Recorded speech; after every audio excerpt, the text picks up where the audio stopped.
नमोंची सत्ता आल्यास नक्षलवाद्यांना ठार मारण्यात येईल, असे विधान भारतीय जनता पक्षाचे ज्येष्ठ नेते डॉक्टर सुब्रमण्यम स्वामी यांनी केलं.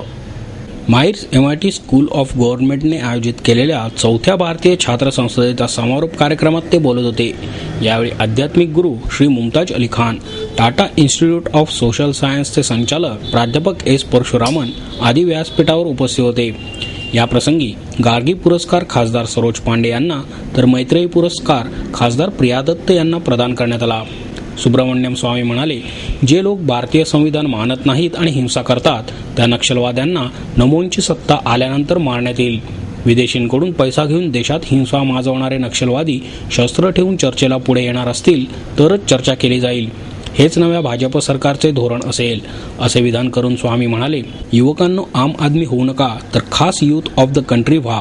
आज जगात भारत सर्वाधिक युवकांचा देश आहे.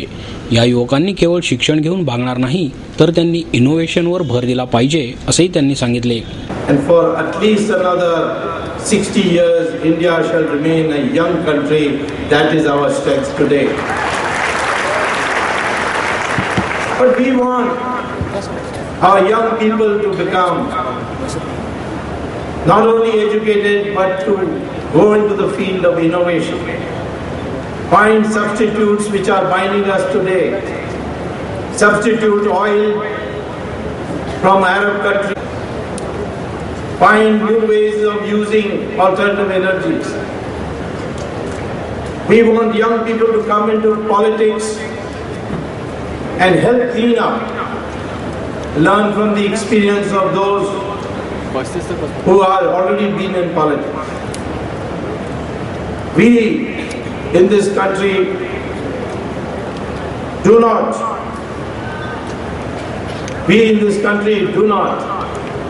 khas youth of the country, those who specialize, who can come into the arena of politics and give a new direction. How do we proceed? Not only must you have education, but as has been said in the previous session, you need character. Character means that you should be able to have integrity. Your words must have meaning and you must stick to them. You must take risk. Indians are afraid of risk. Priya Dutt म्हणाल्या, युवकांना एकत्रित करणे ही काळाची गरज आहे. राजकारण खूप घाणेरडे झाले आहे असे बोलले जाते, पण आज सगळीकडेच नकारात्मक गोष्टी दाखवल्या जात आहेत. क्रोध आणि द्वेषाने देश बनत नाहीत. देश निर्माणासाठी दूरदृष्टीची गरज आहे.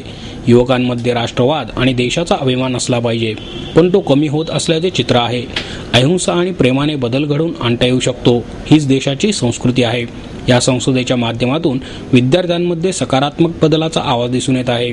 पांडे म्हणाल्या, देश संक्रमण काळातून जात आहे. राजकारणी लोक राजकारण वाईट आहे हेच सांगण्यात धन्यता मानत आहेत. अशा काळात काहीतरी बदलण्याची आशा ठेवून युवकांनी राजकारणात येण्याची आवश्यकता आहे. नक्षलवादी भागात विकास होत नसल्याचे चित्र दाखवले जात आहे, मात्र प्रत्यक्षात तसे नसून रस्ते, शाळा, पिण्याचे पाणी देण्यासाठी सरकारच तेथे जाते, पण नक्षलवादी हा विकास करू देत नाहीत, असेही त्यांनी सांगितले. मैं आयोजनकर्ताओं को बहुत बधाई देती हूँ और इस बधाई के साथ साथ इस बात की भी कामना करती हूँ कि इस प्रकार का आयोजन देश के बहुतायत जगहों पर हो. आज देश एक संक्रमण काल से गुजर रहा है और इन्हीं राह पर जब महिला चलती है तो बहुत बार लहूलुहान होती है. कितने बार होती है और कितनी बार अपनी योग्यता को प्रमाणित करती है, ये एक मध्यम वर्गीय परिवार के लिए बहुत कठिन होता है. ये अनुभव है. मैं इसलिए आपके साथ में इसे यहाँ पर शेयर करना चाहती हूँ कि मैं जिस परिवार से आती हूँ उस पूरे परिवार में कोई राजनीति में नहीं. जैसे हमारी स्वतंत्रता बुजुर्ग होती जा रही है, वैसे वैसे हमारा देश युवा होते जा रहा है और इस युवा देश को युवा बनाने का कार्य अगर कोई कर रहा है और किसी के हाथों में है तो वो भारतवर्ष के युवा बुजुर्ग होती जा रही है.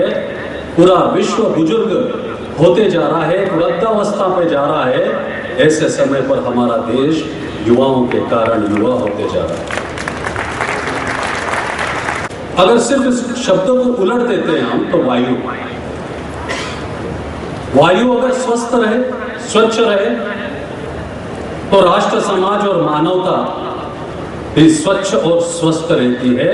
पर अगर वायु प्रदूषित हो जाए, चाहे वो आतंकवाद के नाम से हो, चाहे वो उग्रवाद के नाम से हो, चाहे वो नक्सलवाद के नाम से हो, ये वायु अगर प्रदूषित हो जाए तो राष्ट्र, समाज और मानवता को बीमार कर देती है।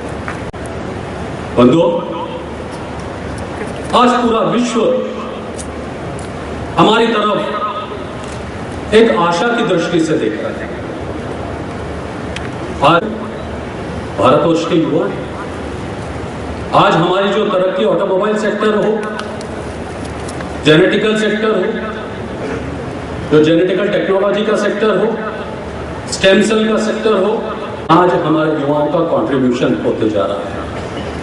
और युवाओं का प्रभाव जिस तरीके से बढ़ रहा है और युवाओं की जिस तरीके से सोच बढ़ती जा रही है और बनती जा रही है, मैं निश्चित तौर पर कह सकता हूं कि भारत वापस सोने की चिड़िया कहलाए बिगर नहीं मानेगा। ये बड़ा आशावादी है। इस भारतीय छात्र संसद में मौजूद हैं, यह इसका सबसे बड़ा प्रमाण है। समय बहुत कम है, विषय बहुत वृद्ध है, विस्तार। एक तरफ हम देखते हैं कि हमारे देश में धार्मिक आयोजनों की बाढ़ सी आ गई है। आज की ग्लानि दूर नहीं होती, क्योंकि उसका मूल कारण क्या है? उसका मूल कारण यह है कि भारतीय संस्कृति को अगर एक शब्द में पहचानना है तो भारतीय संस्कृति, एक शब्द में अगर हमारे को समझना है तो भारतीय संस्कृति की उत्पत्ति, जो कि सर्वश्रेष्ठ विश्व में, यह है कि विश्व की समस्त संस्कृतियां, विश्व की समस्त विचारधाराएं जो निर्माण हुई है, वो वहां की परिस्थितियां और उनके संसाधनों को देखते हुई है। स्विट्जरलैंड ये पहाड़ों का देश था। इसमें हम विचार लेते हैं पाकिस्तान की संस्कृति के बारे में जब हम बात करते हैं, तो वो एक परिस्थिति से निर्माण हुआ राष्ट्र है, एक परिस्थिति वश निर्माण हुआ राष्ट्र है।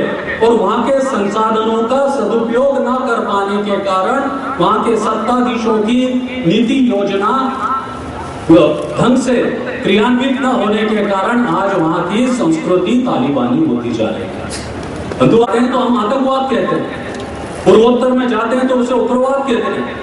और जब हम झारखंड से लेकर बस्तर होते हुए, छत्तीसगढ़ होते हुए, उड़ीसा से लगकर जब हम आंध्र तक आते हैं तो उसे नक्सलवाद से नाम देते हैं। अलग अलग नाम देकर उसका ध्यान बांटने की कोशिश की है, उसका ध्यान बांटने की कोशिश की है। इसलिए मैं बोलता हूं कि आओ नए सपने बनाएं, सपनों का संसार बनाएं।